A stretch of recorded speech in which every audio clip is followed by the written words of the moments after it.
Russia looks like a country governed by law. It has a constitution, it has courts, it has prosecutors, investigators, ministries, regulations, permits, forms, stamps, signatures, inspections, and procedures for every imaginable part of life. But when the real power enters the room, the law often quietly leaves. A poor person may be crushed by a missing document. A small business may be destroyed by one inspection. A mother may spend months trying to prove that her wounded son is entitled to compensation. But if a powerful man wants someone's company, apartment, freedom, or silence, the law can suddenly become very flexible. And ordinary Russians know this. That is why many of them do not respect the law. They fear punishment. They fear being caught. They fear the official behind the desk. But if they believe they can bypass the law safely and benefit from it, many will do exactly that. Russians are not uniquely corrupt or rebellious by nature. For centuries, Russian history taught them a brutal lesson. Law is not a shield for everyone. Law is a weapon in the hands of power, a trap for the weak, and an obstacle to climb over if you possibly can. I'm Elvira Bary, a writer born in the Soviet Union. And today we are going to talk about why law in Russia so often feels like a trap instead of protection. Here's our roadmap: the Tsar's rule, why Russian power began with a ruler above the law. Law as privilege, how law separated ranks instead of protecting equal citizens. Paperwork and feeding, why bureaucracy became both obsessive and corrupt. The broken reform, how the empire built courts but never tamed autocracy. The Soviet mask, how Bolsheviks promised equality and created a new caste system. The post-Soviet deal, how modern law became scenario for informal power. The future test, what would have to change in Russia for law to become real? If you'd like to keep getting this kind of insight, please subscribe, like, share, join my think tank, support through PayPal or Super Thanks, or tap Hype Points. That is how this channel stays independent and keeps doing deeper analysis. And if you are listening on Spotify, follow the show so the next episode lands in your feed automatically. Thank you for being here. Let's begin. The Tsar's rule. In a normal legal system, the highest official should also be trapped by law. The president cannot simply take your house because he likes it, or rewrite the election law in fear of losing. But the Russian system grew from a different habit. The Tsar stood above the legal order. Law came from him, moved through him, and could be changed by him. In theory, he was the source of justice. In practice, that meant nobody could fully use law against him. This sounds abstract, but it shaped daily life for centuries. In Western Europe, the law restricting the king's power grew out of struggle. Other holders of power, nobles, cities, churches, and later parliaments, forced rulers to bargain. Rights were forced into existence because these other groups had enough strength to demand them. Russia had fewer independent centers of power, and those that did exist never had the resources to counterbalance the Tsar's authority. The state grabbed all power early and tightly. A noble family could be old and proud, but its real security still depended on service and favor. The ruler could lift a man up, give him land and rank, and then take everything away. Geography helped build this system because people adapt to the land they live on. Russia was huge, poor, and hard to connect. Roads were bad. Seaports were far away or threatened by hostile powers. Rivers did not lead where merchants needed to go. For these reasons, trade required protection from the state. A large centralized military force was needed to keep routes safe. And if normal economic life depends on a giant steel fist, then the person who controls that fist controls everything in the country. Law as privilege. For a long time, law in Russia did not teach people we are equal before the rules. It taught them find a way to make the rules affect you as little as possible. For the lower ranks, law meant duties and obedience. For the upper ranks, law meant privilege. A noble did not simply have more money. He lived in another legal world. He could own serfs. He was protected from punishments that ordinary people feared. Catherine the Great's charter to the nobility in 1785 is a clear example.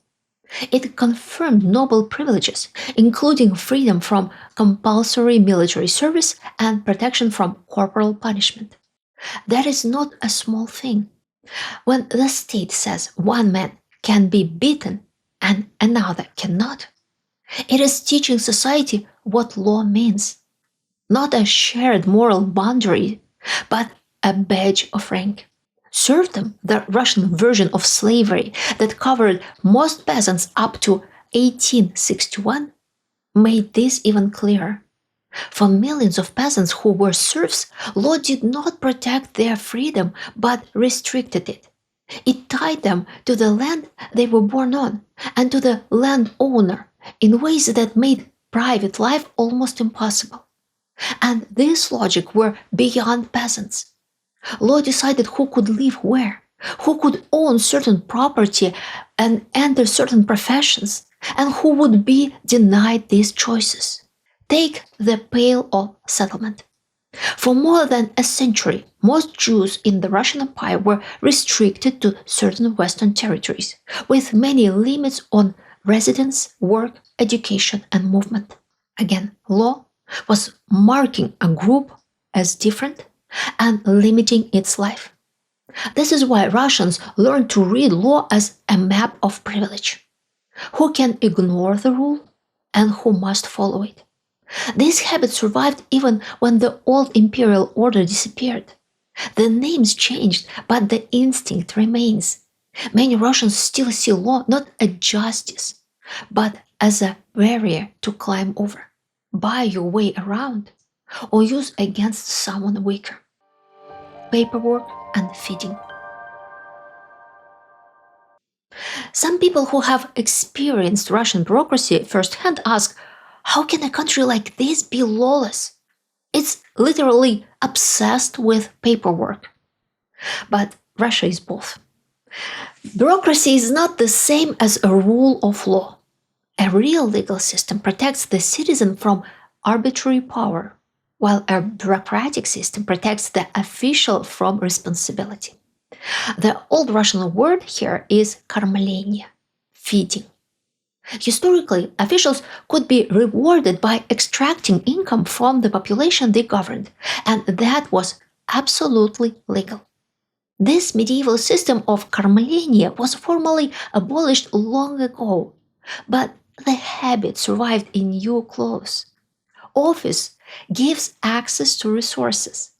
A rich office gives rich feeding in the form of bribes and kickbacks. But even a poorer office gives power. A low-level clerk may not receive millions, but he still controls access to something scarce. And that little gate can make a small person feel large. This is why Russian officials so often take pleasure in humiliating people, sending them off to get yet another paper, telling them to come back later, making them wait in hallways for hours. Many people are forced to go through endless cycles of bureaucratic limbo before they finally receive the document they need. In recent years, the system has improved somewhat thanks to Gosuslugi, the state-run digital platform. But it has streamlined bureaucracy only in those areas where the state wants fees collected and paperwork processed quickly. In other areas, where efficiency is neither convenient nor profitable for the state, the old approach has remained firmly in place. Red tape is especially notorious in everything connected with veterans of the war in Ukraine. For many wounded soldiers, it is virtually impossible to obtain the papers or the money they are owed. And this is where Russian law teaches its lesson again. The powerful person solves the bureaucratic barrier by calling someone. The ordinary person solves it by waiting, paying, begging, or giving up. This happens because the written rule is only the first layer. It is deliberately written in such a way as to allow very flexible interpretation and unrestrained gatekeeping. Behind it is the real system running on access to power and personal connections. This system strips ordinary people of their dignity. A citizen stops saying, "I have the right." Instead, he begs, "Can you please help me get it done?" The broken reform. Russia did try to build a modern legal system. In the 19th century, the empire gradually came to understand that arbitrary rule was inefficient. It weakened the country technologically and economically because business needs clear rules and a functioning system of justice to support long-term investment. The Crimean War exposed this brutally. Russia lost to Britain, France, the Ottoman Empire, and Sardinia. The defeat showed that the old system could not compete with modern states. After that came the great reforms of Alexander II. Serfdom was abolished in 1861. Millions of peasants were no longer legally bound to landlords. Then came the judicial reform of 1864. This was one of the most serious legal reforms in Russian history. Courts became more open. Legal procedure became clearer. Jury trials appeared in many criminal cases. Judges received more independence, and lawyers gained a real role. For a while, this created something new in Russia, a public legal culture. Citizens could watch justice happen in the open, at least in some cases. But the reform had a ceiling. The Tsar remained above the system. Political rights were still narrow. Censorship remained. Political opposition faced surveillance, exile, and prison. And the people still did not control taxation and state spending in a real parliamentary way. That is one of the deepest differences between Russia and Western constitutional development. In many Western countries, the fight over law was tied to the fight over money. Who pays taxes, who collects them, and who checks spending? In Russia, this question never fully matured before the old regime collapsed. So the empire built pieces of a legal state but kept the one principle that poisoned the rest. Supreme power remained above the law. This is why the reform remained broken. The Soviet mask. The Bolsheviks promised to destroy the old world of rank and privilege, and they actually did that. But then they built a new one. This is the part that still confuses people. Soviet power spoke the language of equality, freedom, and people's rule, similar to the revolutionary language of Europe and America. But once the Bolsheviks took power, their stance changed quickly. Freedom of speech was useful when they were fighting the old regime. After victory, it became dangerous. Political competition was useful when they were attacking others. After victory, it became labeled as counter-revolution. The early Soviet system officially divided people into categories. Some were proper citizens of the New World, others became lishenцы, people deprived of political rights because of class background, occupation, or connection to the old regime. Former nobles, clergy, business owners, police officers, and other socially alien groups were restricted that way. Their children could suffer too. Then came the deeper Soviet split, paper rights and real power. The 1936 Stalin Constitution declared many impressive rights, such as complete equality between men and women, universal rights to work, rest, education, and material security. On paper, it looked modern and democratic. In real life, the Great Terror was beginning. Millions of people were arrested on dubious charges and sent to labor camps. Many were tortured to make them confess to atrocities they never committed. Elections also became a performance. People voted, but the ballots had only one candidate representing the Communist Party. Citizens did not choose power but confirmed it. The state used democratic forms to pretend that power came from the people, while real power came from the party and the security apparatus. So the Soviet citizens learned another lesson. Do not trust whatever the state and its officials tell you. Instead, read the signals. The law may say you have rights, but your boss or secret police investigator may know better. The newspaper may say the people rule, but everyone understands which office can destroy your life. This is why Soviet legality was so poisonous. It taught people to live in two realities at once. That habit survived the Soviet Union. I have a dedicated video about how ordinary Russians juggle these multiple realities.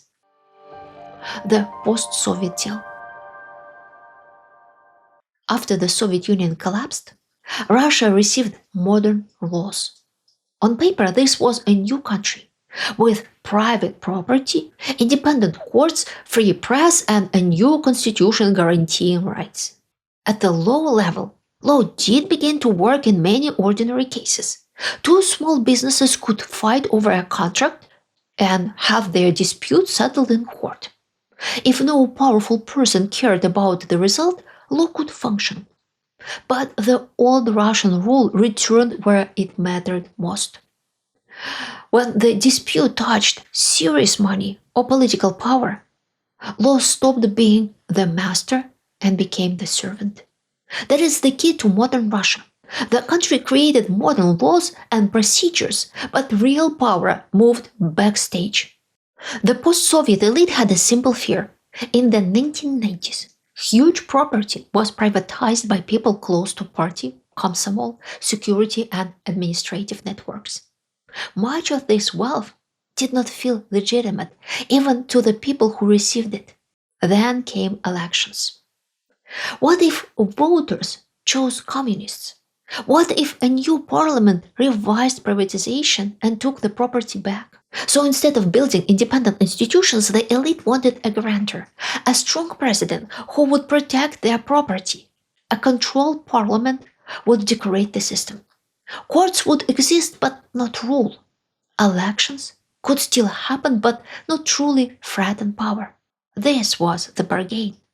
The elite accepted fake law because this fake law protected their stolen property. But there was a trap inside the deal. If one man guarantees your property, one man can also take it. The Yugos case showed this early. Mikhail Khodorkovsky challenged Putin politically. Then the state destroyed Yugos through tax claims, courts, and arrests. The message was clear. Property exists while power allows it. After that, Russian elites became very practical.